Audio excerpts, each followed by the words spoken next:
Kasi alam ko yung pinaplano mo. Ano pinagsasabi mo? Na gusto mong makiganti. Na gusto mo kami magdusa. Di ba yun? Bernard, marupok ako. Pero hindi ako masamang tao to plot out something that evil.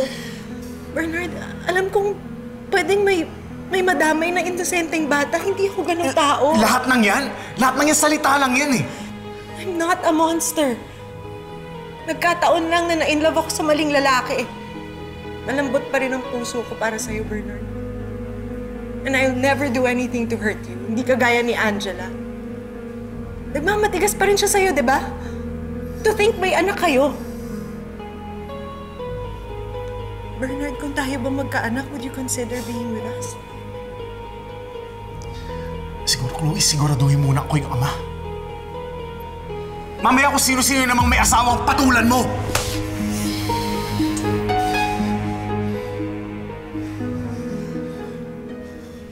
Ma, gusto ko na pong umuwi at magpahinga. Anak.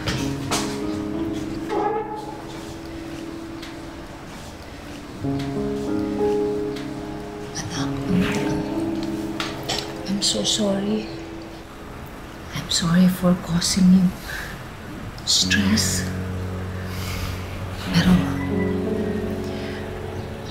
dapat makapag-decide ka na.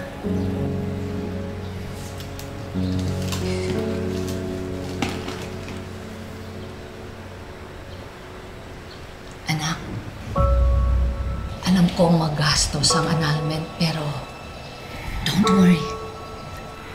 Sagot ko lahat ng gastusin. Just please, this time, choose yourself.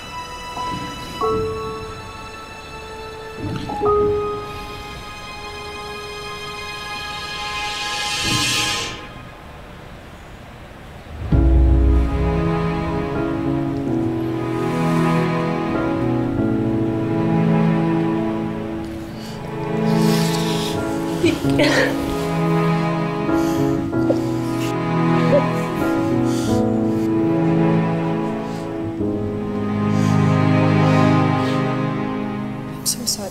Kasi sinasadya, Bernard. Tigilan mo na kami. Tigilan mo na kami ni Angela! Bernard, please, gusto kong bumawi sa'yo, Bernard. Ayoko masama yung tingin mo sa akin. Paano ka pababawi? Sinira mo na kami ni Angela.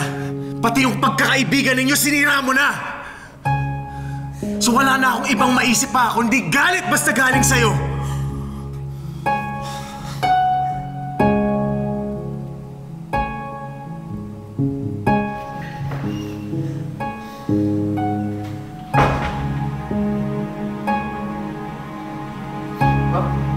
Ma'am!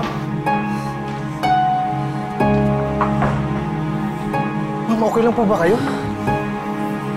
Kung kayo, ma'am. Ma'am, tatawag na po ba ako ng medic? Hindi, okay lang. Okay lang ako.